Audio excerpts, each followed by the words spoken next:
Hey everyone, welcome back to the channel and welcome to my most hated vehicle. I've owned this for about 3 months, really have not liked it. I was looking for an Audi S4 for a while, and I thought maybe getting the SUV, like an SUV instead, and when I learned the Q5 had the same motor, these do come with the 3-liter supercharged engine, I thought, why not just get the Q5? It would have more space, more practical, all that kind of stuff. Yeah, I was definitely wrong. I don't enjoy driving this. The interior is too small for me. I think the S4, I've test driven a couple S4s and I think the interior was a bit better. What really hurts this vehicle is the 8-speed transmission. I mean, it's a ZF 8HP, which is a really, really good transmission. Unfortunately, Audi tuned it really poorly. It's tuned for economy, like to the max. So this really awesome 3-liter supercharged engine is completely ruined by the transmission tune. And there's not a whole lot of tunes for this transmission. I really wish Audi would have put a DSG in the 3-liter version. I know they won't offer this in a manual, that'd be amazing, but a DSG would have been awesome. Even the SQ5 does not come with a DSG. So yeah, very, very underwhelming. Not really impressed with the build quality of these either. My panoramic sunroof rattles like crazy. A really common issue on quite a few Audis actually.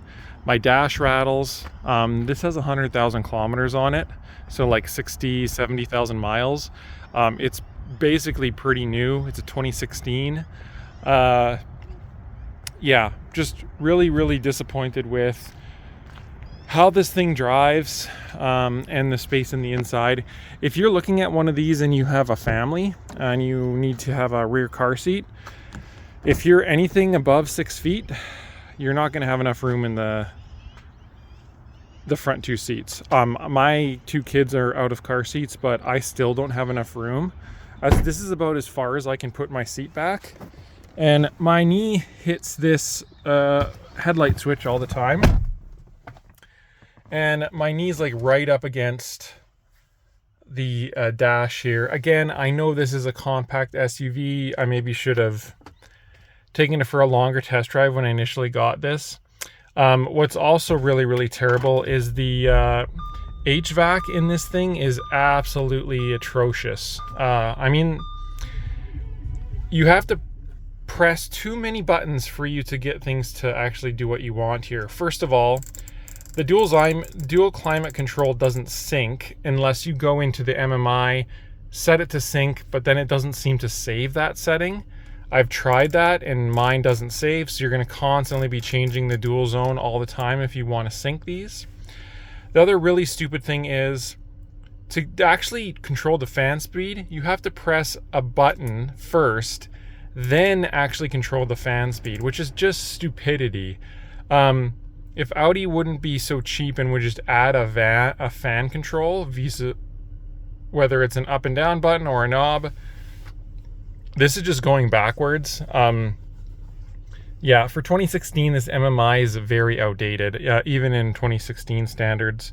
I even don't like the drive select in here. It seems buggy too, as far as like it doesn't save the drive select, even though it kind of says it does. I mean, it stays in the last mode that you put it in, but when you get back into the car, it's in like comfort mode, even though it says dynamic. Yeah, really, really not a fan. Like I say, I have a rattle over here in the dash.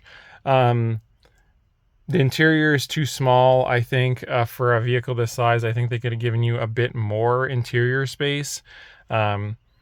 The HVAC controls are a really big one here. I'm constantly fighting with like having to press the fan button, change the fan, and then change the temperature after.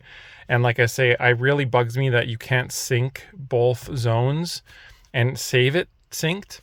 Most cars have like a sync button, which will sync both zones up. That's how my Cayenne was. That's how a lot of vehicles are. So I don't understand why you have to go into a bunch of settings, dig around, turn it on, and then that doesn't save either. The seats and stuff are comfortable. Unfortunately, like I wish Audi would have put a DSG in this. if you get the S-line and you get the 3-liter supercharged motor, this should come with a DSG, especially the SQ5. If anyone's interested in buying one of these, like looking at an SQ5, just buy the Q5. It's the same thing. Yeah, you get different brakes and maybe different suspension and stuff like that, but save 10 grand. If you really want one of these, just buy the Q5. I would not spend the extra money on an SQ5. You can change the front grille and all this kind of stuff to make it look like an SQ5 if you want to, and just save a bunch of money.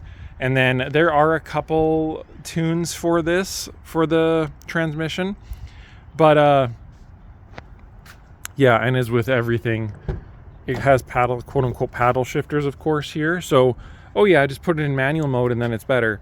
The shifts are so sluggish with the paddles, it's not even worth it. So it's like a lose-lose, unfortunately. It's a shame. It's a beautiful looking vehicle. I really like the Audi blue. I thought this was gonna be a great daily for me, like all around winter, summer, haul my kids around, you know, take it to work, all that kind of stuff. It's just so unenjoyable to drive with the transmission. Anytime you want to have some fun and like get into boost with the supercharger, it's trying to get to the 8th gear as fast as it can. Like it goes from the first gear to 8 so quickly, it's not even funny. And it does that while you're like kind of getting on it, getting into boost. It's shifting all the time. It's really, really terrible. So if you're buying this as a performance vehicle with a 3-liter supercharged, I would say look elsewhere. This, I'm hoping to sell this here in a couple days.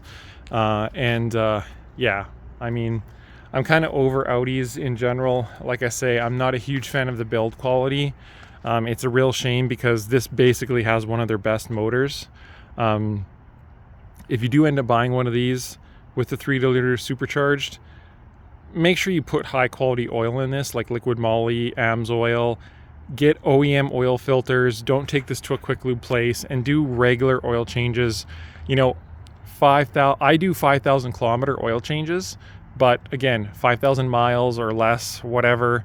Don't do the extended oil changes. You will have timing chain issues. You'll have all sort of issues with modern vehicles. So yeah, that's my really quick review of this thing. Unfortunately, didn't actually turn out how I wanted it to. Very unenjoyable car to drive for me. And like I say, if you have rear facing car seats and you're 6 feet tall or taller, this is a no-go. So I do have another vehicle I've bought. I should be able to start doing some videos on it next week, and then I plan on replacing this with a new daily driver. So I do have a project car. I sold my Mercedes ML55 because I found one of my bucket list cars. I've owned a few of them, but I wanted to buy this one because it was so nice, and it was the price was right. So I sold my ML55. So I need to replace this car with a new daily driver, and then I'll have a new project car on the channel. So stay tuned for that, and I'll see you guys in the next video.